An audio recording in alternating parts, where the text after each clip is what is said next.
Thank you for joining today's EdSite Schools webinar about supporting English language learners during distance learning. So let's dive right in. So in today's session, we're going to first talk about the question types and tools available on EdSite Schools. We're going to then talk about some of the proctoring tools that you can check out, and then finish things up with a few example implementations. So first, question types and tools. So one of the first question types we wanted to start with was the audio recorder question type. Now this is new as of this summer on EdSite Schools, where students can actually click a microphone, a really simple interface that aligns with the look and feel of English language learner assessments by the state. So they can click on that microphone and they can record their responses. And we'll see a video of that in a little bit, but this is audio recorder item number 103. And you're going to go ahead and build this question type really similar to an essay question type, considering there's not much setup besides adding any images, audio files, or directions. The question type itself is pretty much just showing students the microphone. Another question type that we want to, well, actually, before we jump into another type, let's talk about how you would then grade an audio recorded answer. So in your teacher interface, you have your grading option where you can grade by student or grade by question. And you can, see I need to grade question 3 because it's highlighted in yellow.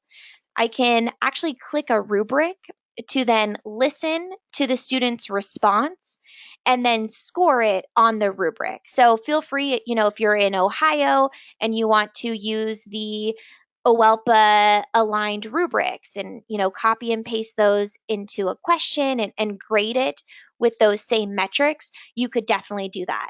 So then I'm, again, going into my question, I'm playing back the student's response and then clicking wherever they fall on the rubric. And what's nice is that this is a nice, easy interface that after I click to score it, I can go up and apply it, move on to the next student. And it's going to quickly bring up the next student's response for grading. So that's the audio recorder question type that students can submit with, and then teachers can grade with a rubric. One of the tools we wanted to highlight was the auto playing of audio clips. So I'm going to switch this over to the computer sound, and let's watch how this automatically plays each question as students are opening it. Look at the picture. Answer the question. Let's go to the playground. There are many strange things at this playground. Look, there's a frog swinging on the swings. What else do you see? Tell me at least 2 more silly things about this playground. Look at the picture. Tell at least 2 silly things about this picture. So then the student clicks on the recorder. One silly thing is the elephant being pulled up by balloons. And a second silly thing is the little boy kicking a cardboard box into a soccer goal. So that's, just a quick sample of how you can have the assessment set up to autoplay those audio files that you're putting into your questions. This is going to be very similar to some of the end of year state assessments for English language learners, where as soon as they open that question, the directions are immediately speaking to them. This is also a question type that can be used even beyond just alignment to those state tests, but just as a helpful feature for students that are going to have the directions read to them or just given verbally. So that's a really helpful tool, the auto playing of audio clips. Now, those are two of our speaking and listening tools. This would be a question type that really aligns with the reading and writing features and tools that our students need to know to really show their understanding of what they're reading. So, this is an example where students can, they can have again the audio clip automatically reading the directions to them, and then they are dragging and dropping items into the boxes based on what Mr. Bear uh, is bringing to the swimming pool. So, this is just a nice example of how you can really build in drag and drop question types that use great images, have those directions built in with an audio, but then have students reading and then assessing their reading comprehension. So this is a text drag and drop. It's question type number 21 on the EdSite platform. So if you're going to create this question, that's the type of item you're going to be looking for. Another item type that is really popular with, this is an example of the OELPA, so from Ohio. Um, this would be a grade 6 through 8 where students are dragging and dropping the words to complete the sentences. And this would be a fill in the blanks question type. So if you're looking to make aligned question types or do something similar to this, you can check out question type number 2.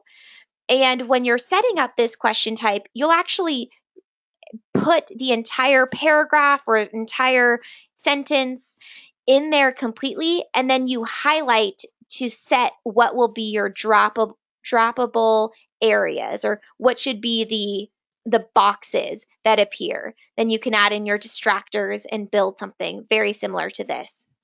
So this would be more of a reading and writing item type. And again, it's the fill in the blanks number 002. Just another reading and writing type. This would be a select text from Excerpt. So number 7, this one is often used in those end of year OELPA, LPAC, different style assessments that our students need to know how to interact with. So if you are, let's say, asking students, in this example, it's got some audio recordings where it reads the sentence and then it asks students to select the word rabbit. So then students can go and click to highlight whatever word they are being prompted to identify. Again, this is a great question type to look at when really working on those reading skills. This is the rearrange text question type. So that's going to be number 45. And that's where if you, let's say, had a reading or, an audio file, and then students need to put sentences into the correct order, the rearrange text number 45 is going to be your best option for that. So right now we're really just highlighting question types and tools that are often used by states to assess English language learners and that you can then use to progress monitor and respond to the needs throughout the school year. And then the last one I'll highlight, which is probably the most simple question type, is going to be the select box, where I can again have a reading or an audio file that students are interacting with, and then they are clicking on a box. So it's looking at some reading comprehension. What does the armadillo do when it's scared? And then they're selecting the answer. So those are the question types and tools. This one's select box number 004. Let's talk a bit more now about proctoring tools. So we've talked about how I can use all of these different question types to support students and make sure that I'm understanding where they're at with different skills. But in the moment, I also want to be able to support my students from a distance. So our real-time connect option is going to give you the ability to support students in real time while they're taking those assessments. So we'll just pop over to this quick video to highlight what the real-time connect can do.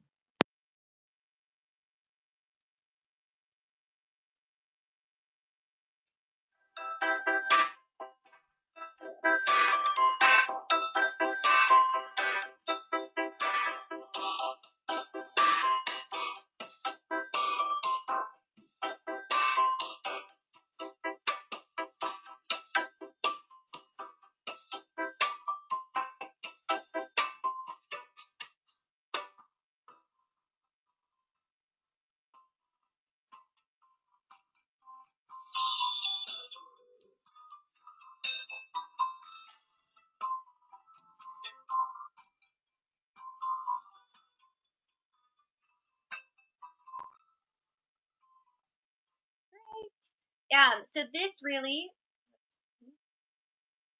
make sure let's get back to present mode.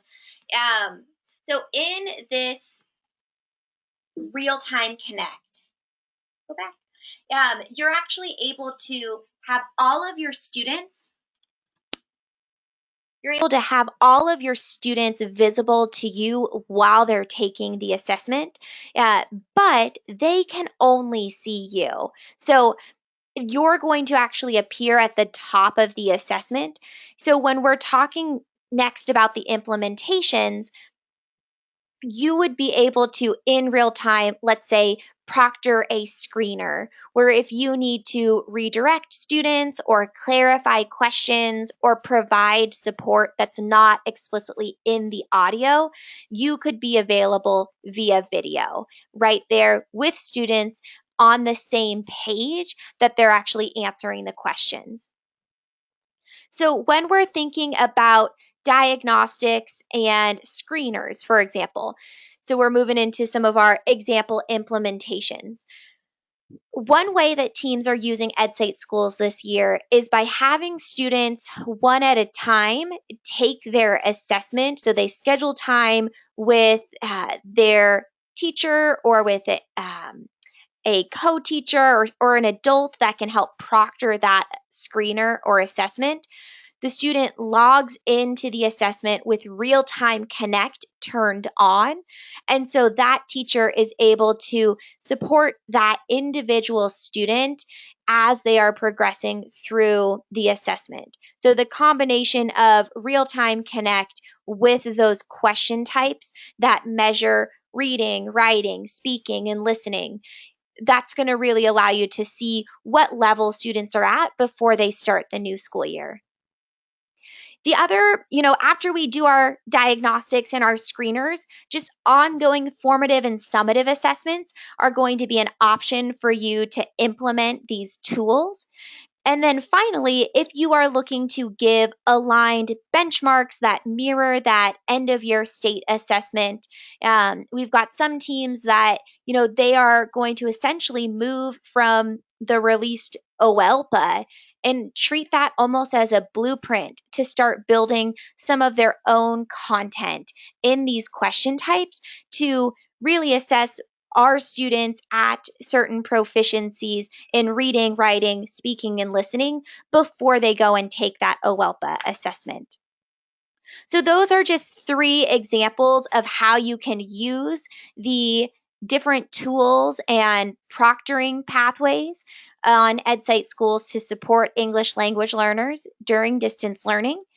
And if you have any other questions, feel free to reach out to schoolshelp@edsite.com for any additional support.